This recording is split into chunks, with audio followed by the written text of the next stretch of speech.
Hello and good evening, nutty MMA fans out on the internet. It is Monday, January 10th, 2011. Happy New Year, you crazy bastards. How was your New Year's celebration? Let me tell you, mine was pretty crazy. So I headed down to my brother's house. He lives there with his girl. A few family members got together and we had a crazy time. We all drank till we could not drink anymore. Actually, come to think of it, I was the only one doing that. They were all just sitting around watching me make a fool of myself. And a fool I was indeed.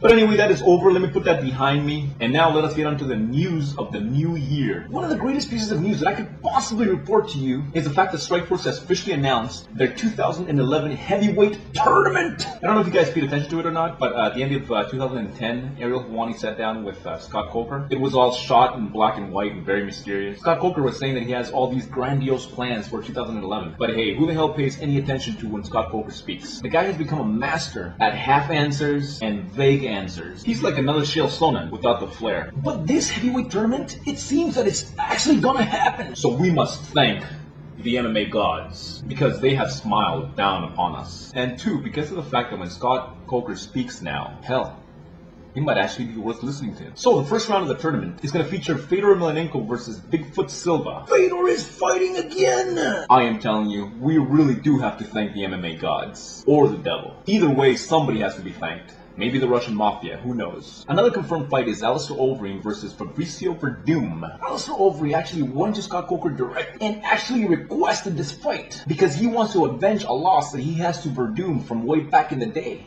My god, he actually requested the fight. All of this after people were speculating that Overeem might not be in the tournament at all. People were saying that Overeem holds the title. He is the Strikeforce Heavyweight Champion. So why would the title holder subject himself to the tournament? But it is happening. My god, man, I'm telling you, it seems like we're getting 2 Christmases back to back. Moving on, UFC 125 occurred at the end of 2010. Let me tell you, I was so fucking drunk that weekend, I didn't even know what my name was, let alone have the ability to sit down and watch an MMA event. So I had to sit down and watch this event on the internet afterwards. I had to go through the proper channels and pay for it and watch it that way.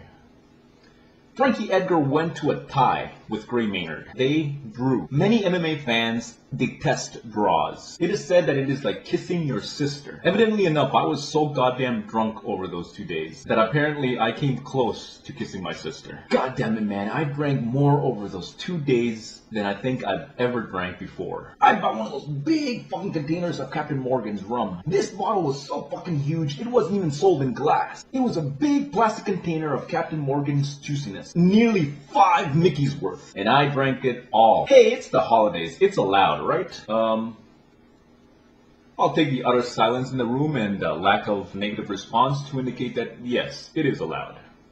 So, I disagree with those MMA fans that disagree with draws. I mean, when you have a fight that's so goddamn close, there's nothing wrong with declaring it a draw. Gray Maynard kicked ass that first round, but Frankie Edgar came back and won several rounds after that. So I have no problem with the decision at all. But remember, just because it's fine to have a draw in MMA, it doesn't mean that you should go around kissing your sister. Leave that to professional crazy alcoholics, such as myself.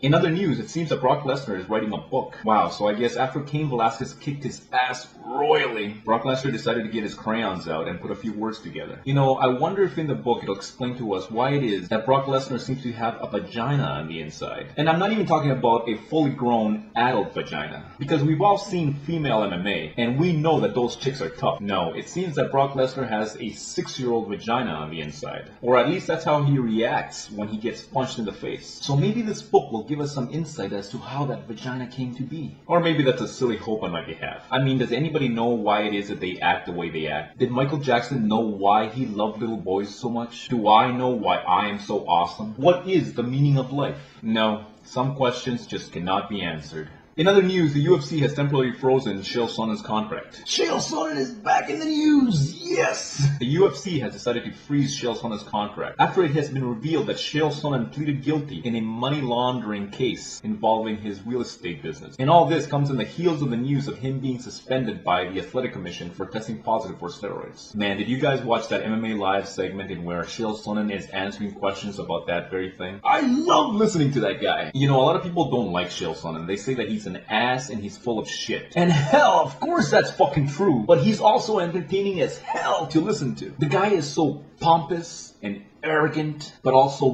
glib and articulate and magniloquent and grandiloquent. Man, I'm telling you, it's like listening to a narcissistic poet just spew out a lot of flowery BS. And it's as entertaining as hell. I want to be just like Chael Sonnen when I grow up. Shit, man, the closest I come right now is in my drunken episodes. Actually, that stuff is not very articulate at all. Just a lot of idiotic behavior. Man, those guys showed me footage of the shit that I was doing. Fuck. Man, at certain points I was being pretty inappropriate. I'm lucky my little brother didn't kick my fucking ass. Man, it wouldn't have been the first time I got my ass kicked while drunk.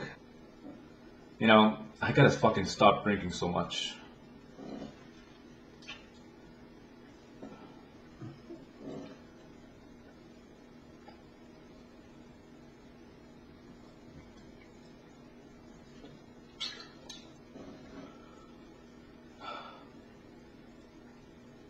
What? I mean, after this one. Alright guys, that's my update for the beginning of the new year. Catch you later. If you guys want to check out any of those stories, the links are down in the thingy.